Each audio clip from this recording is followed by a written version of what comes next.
ஓம் சாந்தி 14/6/2025 சாக்கார முரளி.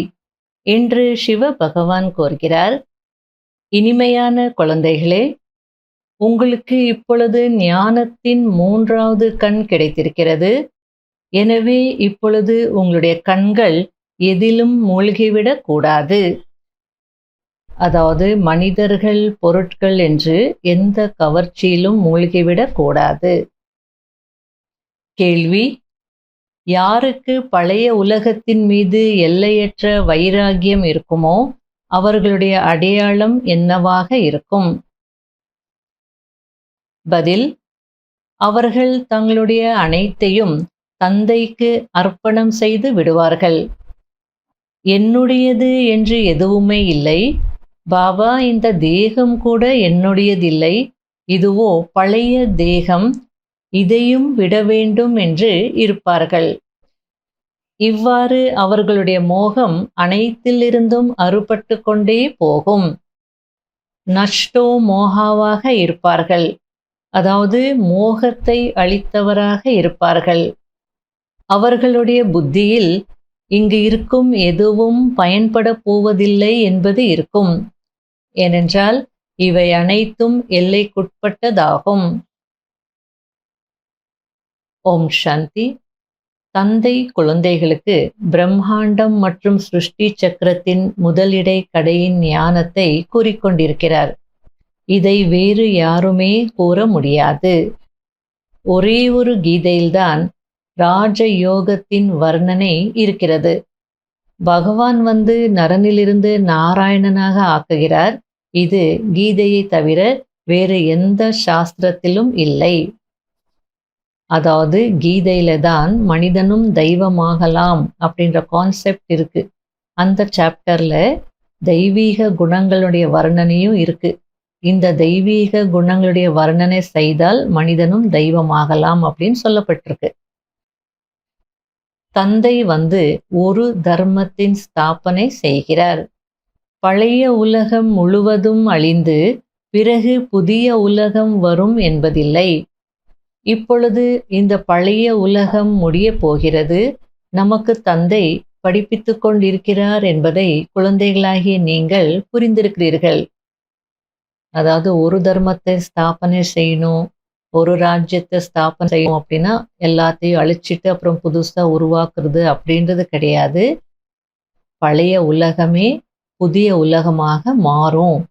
அதுக்காக தான் இப்ப நம்ம படிச்சுட்டு இருக்கிறோன்றது உங்களுக்கு தெரியும் அப்படின்னு சொல்றார். இப்பொழுது இவர் உங்களுடைய எல்லையற்ற தந்தை, எல்லையற்ற ஞானம் அளிப்பவர் ஆவார். சத்தியுகத்திலோ எந்த ஒரு சாஸ்திரமும் இருப்பதில்லை. சாஸ்திரங்கள் ஒன்றும் படிப்பு அல்ல. படிப்பின் மூலமாகவோ பதவி கிடைக்கிறது. இந்த படிப்பை தந்தை குழந்தைகளுக்கு கற்பித்துக் கொண்டிருக்கிறார். இது பகவான் மூலம் கடனாக எடுக்கப்பட்ட வாய் அல்லவா? அதாவது பிரம்மாவின் வாய், சிவ்பாபா லோன் எடுத்த வாய் இல்லையா அப்படின்றார். இதற்கு கௌமுக், அதாவது பசுவாய் என்றும் கூறுகிறார்கள். இவர் பெரிய அம்மா அல்லவா? பிரம்மா பாபா நமக்கு பெரிய அம்மா. அவர் மூலமாக நமக்கு ஞானம் கிடைக்குது. ஆகையால தான் பக்தி மார்க்கத்துல பசுவாய் மூலமாக அமிர்தம் வந்தது, கங்காஜலம் வந்ததுன்னு காட்டியிருக்காங்க அப்படின்னு சொல்லிட்டு இருக்கிறார். இவருடைய வாயில் இருந்து ஞான வாக்கு வெளிப்படுகிறதே தவிர தண்ணீர் அல்ல. மனிதனிலிருந்து தேவதையாக ஆக்கக்கூடிய குழந்தைகளிடம் தெய்வீக குணங்கள் தென்படும். கோபத்தின் அம்சம், அவர்களிடம் கோபத்தின் அம்சம் துளியளவு கூட இருக்காது. ஒருவேளை எப்பொழுதாவது கோபம் வந்துவிட்டது என்றால் உடனே தந்தைக்கு, பாபா, இன்று என் மூலமாக இந்த தவறு நடந்து விட்டது, நான் கோபப்பட்டு விட்டேன், பாவகர்மம் செய்து விட்டேன் என்று எழுதுவார்கள். தந்தையுடன் அவ்வளவு கனெக்ஷன் இருக்கிறது. பாபா மன்னித்து விடுங்கள் என்கிறார்கள். அதற்கு பாபா, மன்னிப்பெல்லாம் கிடையாது, இனிமேல் இது போன்ற தவறுகள் செய்யாதீர்கள் என்று கூறுவார். ஆசிரியர் ஒன்றும் மன்னிப்பதில்லை. ரெஜிஸ்டரில் உங்களுடைய நடத்தை நன்றாக இல்லை என்று காண்பிப்பார். அதுபோல் எல்லையற்ற தந்தை கூட நீங்கள் உங்களுடைய மேனர்ஸை பார்த்து கொண்டிருக்கிறீர்களா என்று கேட்கிறார். தினமும் உங்களுடைய சார்ட்டை பாருங்கள். அதாவது யாருக்கும் துக்கம் கொடுக்கவில்லை தானே, யாரையும் தொந்தரவு செய்யவில்லை தானே என்று பாருங்கள். தெய்வீக குணங்களை தாரணை செய்வதில் நேரம் எடுத்துக்கொள்கிறதல்லவா? உடனே நம்ம ஹார்ட் ஃபெயில் ஆடக்கூடாது. ஐயோ பாபா மன்னிக்க மாட்டாரா, நான் கோவப்பட்டுட்டேனே அப்படிலாம் நினைக்க வேண்டாம். அது அப்படிதான் வந்துதான் போகும். அதனால தெய்வீக குணங்களை தாரணை செய்யணும்னா நேரம் எடுத்துக்கும் அப்படின்றார். தேக அபிமானம் இருப்பது மிகவும் கஷ்டம். தன்னை ஆத்மா என்று உணரும் போதுதான் தந்தை மீதும் அன்பு போகும். இல்லை என்றால் தேகத்தின் கர்ம பந்தனத்தில்தான் புத்தி தொங்கிக் கொண்டிருக்கும். தந்தை கூறுகிறார், நீங்கள் ஷரீர நிர்வாகத்திற்காக காரியங்கள் கூட செய்ய வேண்டும். ஆனால் அதிலிருந்து நேரத்தை ஒதுக்க முடியும் அல்லவா? பக்திக்காகவும் நேரத்தை ஒதுக்குகிறார்கள் அல்லவா? அதனால நேரம் இல்லைன்னு சொல்லாமே நாம தான் நேரத்தை ஒதுக்கி முயற்சி செய்யணும், முன்னேறணும் அப்படின்னு சொல்லிட்டு இருக்கிறார். இப்பொழுது குழந்தைகளாகிய உங்களுக்கு இந்த பழைய உலகத்தின் மீது வைராகியம் இருக்கிறது. இந்த பழைய உலகத்தில் மீண்டும் புனர்ஜென்மம் எடுக்கவே கூடாது என்பதை அறிந்திருக்கிறீர்கள். உலகமே முடிந்து போய்விடும். இந்த அனைத்து விஷயங்களும் உங்களுடைய புத்தியில் இருக்கிறது. எந்த குழந்தைகளுக்கு பழைய உலகத்தின் மீது எல்லையற்ற வைராகியம் இருக்குமோ அவர்கள் தங்களுடைய அனைத்தையும் தந்தைக்கு சமர்ப்பணம் செய்து விடுவார்கள். நம்முடையது என்று எதுவும் இல்லை. பாபா, இந்த தேகம் கூட எங்களுடையதில்லை, இதுவோ பழைய உடல், இதையும் விட வேண்டும் என்று எல்லாவற்றில் இருந்தும் மோகம் அறுபட்டு கொண்டே போகிறது. நஷ்டோ மோகா, அதாவது மோகத்தை அளித்தவராக ஆக வேண்டும். இதுதான் எல்லையற்ற வைராகியமாகும். ஷியாம் மற்றும் சுந்தரின் ரகசியத்தை கூட தந்தை புரிய வைத்திருக்கிறார். நாம் ஷியாமாக இருந்தோம், அதாவது தூய்மையற்றவராக இருந்தோம். இப்பொழுது சுந்தரராக, அதாவது அழகானவர்களாக, தூய்மையானவர்களாக ஆகிக் கொண்டிருக்கிறோம் என்பதை நீங்களும் புரிந்திருக்கிறீர்கள். இச்சமயம் முகத் தோற்றம் மனிதரை போல் இருக்கிறது.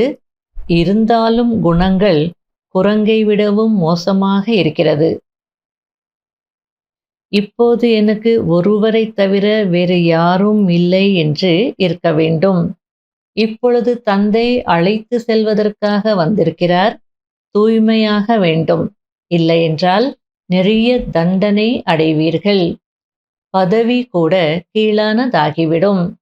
ஆகையால் என்னை மட்டும் நினைவு செய்யுங்கள் என்று பாபா கூறுகிறார். இனிமையிலும் இனிமையான தேடி கண்டெடுக்கப்பட்ட செல்ல குழந்தைகளுக்கு மாத்பிதா பாப் தாதாவின் அன்பு நினைவுகள் மற்றும் குட் மார்னிங். ஆன்மீக குழந்தைகளுக்கு ஆன்மீக தந்தையின் நமஸ்காரம். கடைபிடிக்க வேண்டிய முக்கியமான சாராம்சம். முதல் பாயிண்ட், இந்த பழைய உலகத்தின் மீது எல்லையற்ற வைராகியம் உடையவராகி தன்னுடைய அனைத்தையும் அர்ப்பணம் செய்துவிட வேண்டும்.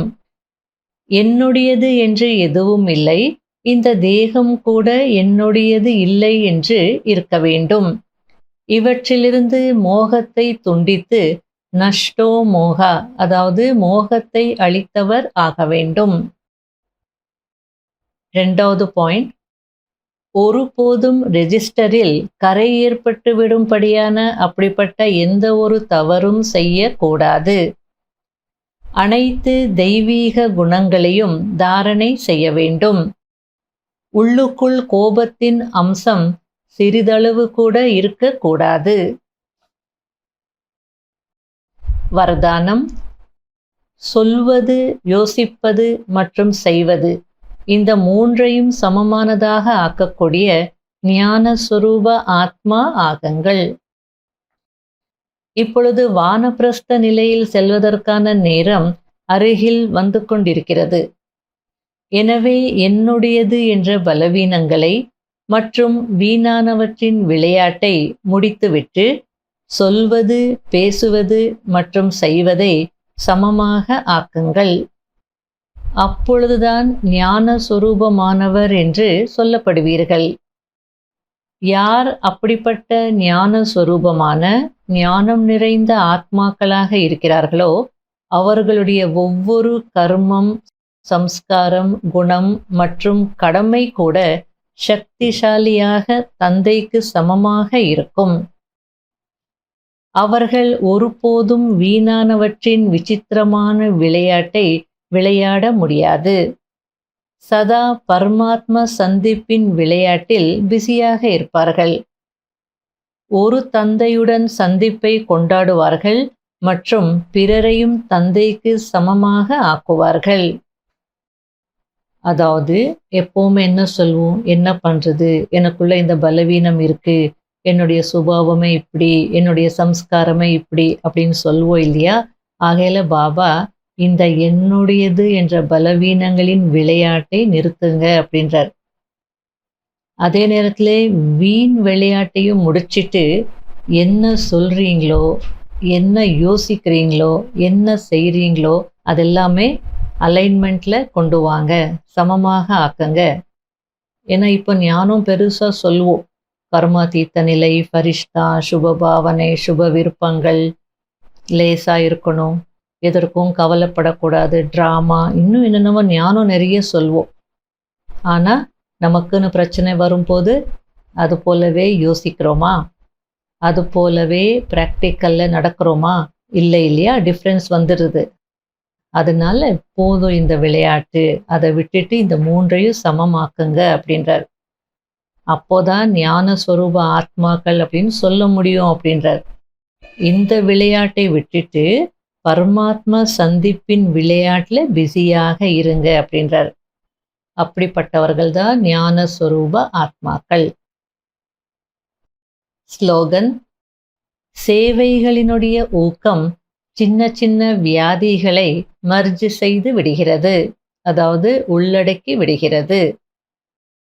பாபா என்ன சொல்ல வரார் அப்படின்னா, இது கடைசி பிறவி, கடைசி சரீரம். ஆகையால எல்லா கர்ம கணக்கையும் இங்கேயே முடிக்க வேண்டியிருக்கும். கண்டிப்பாக கர்ம போக் அல்லது வியாதிகள் இருக்கதான் செய்யும். வியாதி இருக்குன்னு சொல்லிட்டு என்னால் செய்ய முடியாது, என்ன பண்ணுறதுன்னு படுத்துட்டே இருக்காதீங்க அல்லது ரெஸ்ட் எடுக்காதீங்க. சேவைக்கான ஊக்கம் இருந்தது அப்படின்னா, சேவையில் உங்களை ஈடுபடுத்திட்டீங்கன்னா சின்ன சின்ன வியாதிகள் அதில் உள்ளடங்கிடும். அப்படின்னா வியாதி இருக்கும், ஆனால் அது உங்களுக்கு ஒரு தடையாக இருக்காது, சேவைக்கு தடையாக இருக்காது. அல்லது எனக்கு இந்த நோய் இருக்குன்ற உணர்வு உங்களுக்கு இருக்காது. எல்லாத்தையும் கடந்து சேவையில் பிஸியாக இருப்பீங்க. அவ்யக்த சமிகை: உள்நோக்கு முகமுடையவர் என்றால் வாய் மற்றும் மனதை மௌனமாக வைத்திருப்பவர்கள். வாயினுடைய மௌனத்தையோ உலகத்தினர் கூட மேற்கொள்கிறார்கள். ஆனால் இங்கு மனதை வீணான சங்கல்பங்களில் இருந்து மௌனமாக வைத்திருக்க வேண்டும். எவ்வாறு டிராஃபிக் கண்ட்ரோல் செய்யும் போது வீணானவற்றின் டிராஃபிக்கை கட்டுப்படுத்துகிறீர்களோ அதேபோல் இடையிடையே ஒரு நாள் மனதின் வீணானவற்றின் டிராஃபிக்கையும் கண்ட்ரோல் செய்யுங்கள். அதாவது உலகத்தில் கூட மௌனமாக இருப்பாங்க, அப்படின்னா பேச மாட்டாங்க. வாயின் மௌனம் அவங்களுக்கும் தெரியும், இருப்பாங்க. ஆனால் இங்கே மௌனம் அப்படின்னா மனதின் மௌனம் இருக்கணும். வீண் எண்ணங்களிலிருந்து மௌனமாக உங்கள் மனதை வைத்திருக்கணும் அப்படின்றார். அதுக்கு என்ன செய்யணும்? இடையிடையே ஒரு நாள் மனதின் வீணானவற்றின் டிராஃபிக்கையும் கண்ட்ரோல் செய்யணும், அந்த மௌனமும் இருக்கணும் அப்படின்றார். ஓம் சாந்தி.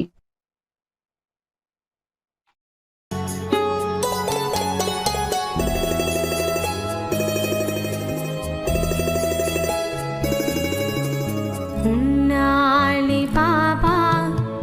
உயர்ந்தேனே நானும் என் மனதார நன்றி சொல்வேன் என்னாலும். உன்னாலே பாபா உயர்ந்தேனே நானும் என் மனதார நன்றி சொல்வேன் என்னாலும். தாய்க்கெல்லாம் தாயே நான் உந்தன் சேயே, தாய்க்கெல்லாம் தாயே நான் உந்தன் சேயே. உன்னால் எல்லாமே அடைந்தேன் அடைந்தேன். உன்னாலே பாபா உயர்ந்தேனே நானும் என் மனதார நன்றி சொல்வேன் என்னாலும்.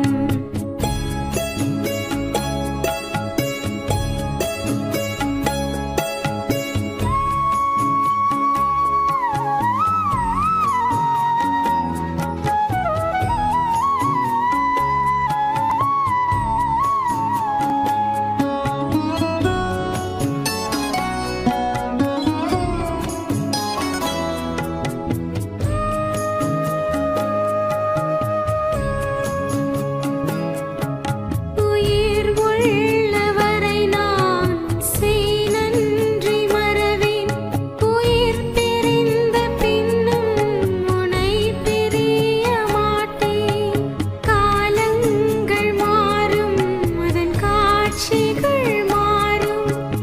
எது மாறும் போதும் நான் மாற மாட்டேன். உன் புகழை பாட உடல் நானும் எடுத்தேன். நீ செய்த உதவியை ஒரு நாளும் மறவேன். தாய்க்கெல்லாம் தாயே நான் உந்தன் சேயே. உன்னாலே எல்லாமே அடைந்தேன் அடைந்தேன். உன்னாலே பாபா உயர்ந்தேனே நானும் என் மனதார நன்றி சொல்வேன் என்னாலும்.